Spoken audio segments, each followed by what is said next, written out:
आज Rewa central jail के बाहर एक खुशी का मंजर है। आज अंबेडकर जयंती के शुभ अवसर पर 13 कैदियों को रिहा किया गया है। जिन 13 कैदियों को रिहा किया गया है उनमें से एक कैदी ये भी हैं जो आज खुले आसमान के नीचे या यूं कहें कि जेल की उन दीवारों, उन पिछड़ों को तोड़कर बाहर आ चुके हैं, रिहा हो चुके हैं। मैं डॉक्टर इन्हीं से बात कर लेता हूँ, जानने की कोशिश करता हूँ कि किस अपराध में जेल गए थे और कितने सालों तक जेल में रहे थे। क्या नाम है? हरिमंगल बैगा स्नाप छोटेलाल बैगा। कहाँ से आए हैं? ग्राम पौड़ी, जिला सीधी, थाना मझौली है। किस उसमें गए थे? 302 में। क्या किया था आपने? जमीनी विवाद रंजिश के कारण हमने हत्या कर दिया। किसकी हत्या की थी? एक प्रजापति का। परिवार के थे आपके? परिवार नहीं है, हाँ। दूसरे कास्ट के हैं, प्रजापति हैं। तो कैसे जमीनी विवाद क्या था? अगल बगल खेत था? अगल बगल खेत था, ऐसे वहीं पे से हो गए। थोड़ा उतरा चढ़ी करते थे, हमारे ज़मीन में आते, एक आध बार दो बार मना किए, उन्हें जबरन कर रहे थे तो दोनों के बीच में वहीं लड़ाई हुई। हाँ। दोनों के आपसी में हो गया, हमारे मानने से वो मर गया। क्या मारा था आपने उसको? हमने उसे तो तलवार से मार दिया था। तो तलवार कहाँ पा गए थे? तलवार हो गया ऐसे रंजिश से, जानते कि आज आना है, आज तुम हो गए, इधर बढ़ लेना, देख लेंगे। हाँ। तो हम भी हो गया, थोड़ा बचपना उम्र तो था ही। हाँ। इसके बावजूद हमने मतलब फिर गया ही। तलवार पहले से रखे थे? हाँ, तलवार लेके रखे नहीं थे, घर में था। हाँ। पर ऐसा जहाँ जब आपसी लड़ाई झगड़े की हो के हम ही को मार देते, वो भी फरसा उरसा लेके आए थे सब। हाँ। पर हो गया, हमारे यहाँ से हुई, गुस्से में आपने गुस्से में हो गई। तो आपने तलवार मारी कहाँ थी उसके? मारी थी, हाँ, हाथ में? हाथ में मारा था, हाथ में मारा और यहाँ लग गया। अच्छा। हाँ। तो तुरंत ही मर गया था वो? तुरंत नहीं मरा। हाँ। हॉस्पिटल में जेएमएच में भर्ती होने के बाद। कितने साल? अरे फिर 1-1.5 महीने बाद मौत हुई है? मौत हो गई। अच्छा, तो जिस समय आपने ये कत्ल किया था आपकी उम्र क्या थी? हमारी उम्र थी 23-24 साल का था। 24 साल। कितने साल बाद रिहा हुए हैं? 15 साल बाद। अच्छा, शादी हो गई है? शादी नहीं हुई है। शादी नहीं हुई? शादी नहीं, उसी समय शादी का वो था तो हो गया अभी ये। घर में कौन कौन है? घर में माता जी हैं, भाई हैं। अच्छा, तो भाई की शादी हो गई होगी? भाई का शादी दोनों 3 भाई हैं तो 2 भाई का हो गया है। अब मैं जा रहा हूँ तो शादी करवाऊँगा। किसकी करवाएंगे? अपना ही खुद करवाएंगे। अच्छा, जीवन तो बसाना ही है। अच्छा, ये बताइए कभी यहाँ भाई माता पिता आते थे मिलने? हाँ, राखी में आते थे। बहन है? एक बार, हाँ, बहन माता भी आती थे और भाई बहन भी आते थे। साल में एक बार राखी, और मैं पैरोल छुट्टी भी जाता हूँ 90 दिन में। हाँ। यहाँ 14 दिन का छुट्टी जाता रहा। अभी कल छुट्टी काट कर आया हूँ। हाँ। हाँ। अच्छा, ये जानकारी आपको कब मिली कि आप रिहा होने वाले हैं? नहीं, 1-1.5-2 महीने पहले ही बता देते हैं, आप इस तारीख को छूट जाएंगे।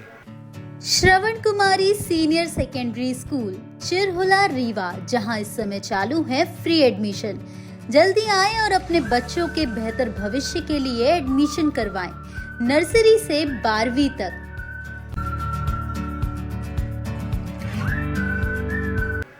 अच्छा, इस सेंट्रल जेल में जब आप गए थे तब कैसे, क्या प्रोसेस किए थे? वो किस बैरक में रखे थे? आपको कैसा लग रहा था? हमको अच्छा लग रहा था। जेल के अंदर? नहीं तो बैरक, अब तो सजा पड़ी ही है तो अब क्या करें। अब अच्छा लगे कि कैसा लगे, अब तो समय हमको बिताना ही, उसके पश्चाताप तो हमको करना ही है। जो अपराध हमने तो कर ही दिया, या कि भूल चूक से कर ही दिया, तो पश्चाताप तो करना ही पड़ेगा उसका। तो यहाँ पे जब आप गए थे तो क्या किए थे सबसे पहले? सबसे पहले जब आपने कत्ल किया था तब किस जेल में थे? सीधी जेल में था। सीधी जेल में थे। फिर वहाँ से सजा होने के बाद आपको सेंट्रल जेल में लाया गया। तो लाया गया, तो यहाँ क्या प्रोसेस की गई थी? यहाँ हो गया, हमारा नाम पता वही पूछे। हाँ। और बैरिंग नंबर बता दिए। हाँ। कि इस नंबर में आप चले जाइए। हाँ। उसी नंबर में मैं चला गया और वहीं रह रहा था। कितने कैदी थे पहले उसमें? उसमें 80-90 कैदी थे। उस बैरक में? उस बैरक में। तो आपसे कैदियों ने पूछा होगा ना कि किस जुर्म में आए? हाँ, वहाँ तो सभी, कोई भी कैदी कोई भी आता जाता है तब एक दूसरे से पूछता है कैसे फंस गए आप, कैसे आ गए। ये तो सब ही सभी कैदी पूछते हैं। धमकाता भी नहीं, धमकी उमकी तो कोई नहीं। अच्छे से सब रहते? अच्छे से, सब अच्छे से बढ़िया मिल पट के रहते हैं। कोई किसी प्रकार का समस्या नहीं। अच्छा, अंदर क्या काम मिला था आपको? काम हमारा अंदर, पहले मैं नाली कमान का ड्यूटी करता था। इसके बाद मुख्यालय से हमारा हो गया यहाँ बगीचे कमान का और गौशाला का। नाली कमान मतलब? नाली कमान मतलब यहाँ, नाली जो साफ होती हैं। हाँ उसमें शुरू में लगा। हाँ। फिर इसके बाद मुख्यालय से हमारे पास हो गया बाहर के लिए। हाँ। तो हमारा बाहर है ड्यूटी है, गौशाला में ड्यूटी। गौशाला में गाय हैं। हाँ ये जो गौशाला बनी है अच्छा। यहीं हाँ। यहीं ड्यूटी लगी थी। और बाग बगीचे का हो गया, साग सब्जी का, ये सब ही करना पड़ता था। अच्छा अच्छा, ये बताइए जैसे आप लोग जब बाहर आते रहे होंगे तो बाहर से तो बहुत सारे भाग भी जाते होंगे, कैसे? नहीं कोई नहीं, कोई आज तक कोई नहीं भागा। हाँ हमारे रहते में आज तक कोई नहीं भागा, ना हम लोग भागे। और हदे अच्छा अपना वो समय बिता कर और खुशियाँ का दिन आया। और उस पश्चाताप के चलते कि हमने अपराध किया और उसका पश्चाताप भी किया, और आज उस पश्चाताप का करके और खुशी का दिन आ गया। अब जा रहा हूँ पुनः जीवन अपना शुरुआत करने।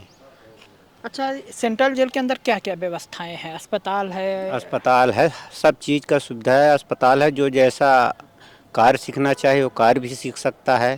फर्नीचर का काम है, कपड़े सिलाई का है भी है ना। कौन सिखाता है ये मास्टर लोग आते हैं बाहर से सिखाने के। आते हैं? अच्छा। वो आते हैं और सिखाते अस्पताल हैं। में डॉक्टर रहते डॉक्टर भी रहते हैं। हाँ अस्पताल में भी डॉक्टर रहते हैं। अच्छा, डॉक्टरी भी सीख सकते हैं कि डॉक्टरी नहीं सिखाते? नहीं, वो उनके साथ करेंगे तो काहे ना सीख जाएंगे। वो लोग, बहुत लोग सीख रहे हैं, कर रहे हैं। डॉक्टरी भी सीख रहे हैं। इंजेक्शन लगाना? इंजेक्शन लगा, सब सीख रहे हैं। सिखाते उनके देखते हुए फिर निकलने के बाद अपना जीवन किसी न किसी तरह तो बिताना ही पड़ेगा। हम है तो अब हमारा यह मुख्यालय से ही हो गया था बगीचे का काम, गौशाला का है, यहाँ हो गया बाग बगीचे का। अब जाने के बाद अपना कुछ जीने का तो सीख लिए हैं करने के लिए। अच्छा सब, जब आप अंदर थे तो किसकी कमी आपको सबसे ज़्यादा महसूस हो रही थी?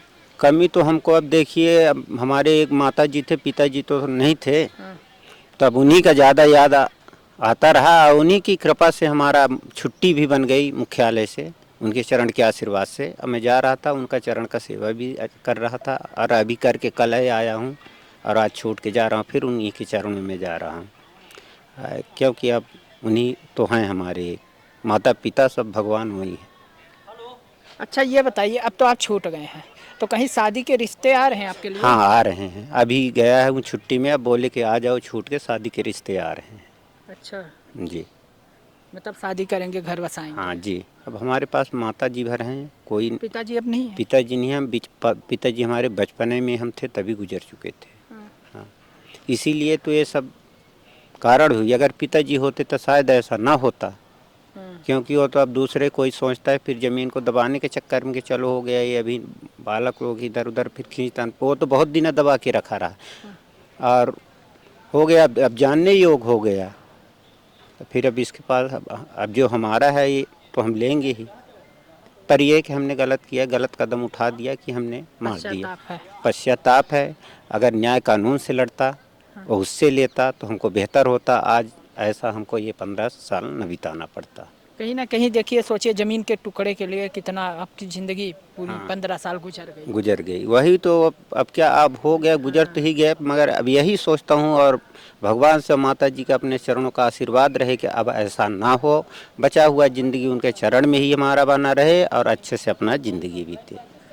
आज जा करके यहाँ से क्या करेंगे? अब यहाँ से जाकर हो गया, अभी तो गए थे गेहूँ से बोए थे, उसको काट आया हूँ। अब उसको मीजूँगा, गाहूँगा, समेटूँगा, काट कर ही काले आया हूँ। अच्छा, यहाँ जब आप लोग काम करते हैं तो कितने रुपए मिलते हैं एक दिन का? यहाँ रुपए अब देखिए, हमको अभी ये पता नहीं कितने है। पासबुक मिली है ये लिफाफे में पैक है, अब देखूँगा कि कितना बना है, क्या कैसा बना है ना। इसका हम आज तक पता किए कि कितना मिलता है, कितना नहीं मिलता है। ठीक है, तो सुना आपने कि किस तरह से ज़मीन का एक टुकड़ा इनके 15 साल जेल की 4 दीवारी के पीछे गुजार दिए। इनकी अभी शादी की उम्र थी, शादी लगी ही थी, लेकिन शादी के ठीक पहले इनसे गुस्से में कुछ हुआ और शादी ना हुई। अब जा कर के 15 साल बाद ये उस पिंजड़े से आज़ाद हुए हैं। हालांकि इन्हें पश्चाताप है और अब ये सही रास्ता अपनाएंगे और सही रास्ते पर चलेंगे।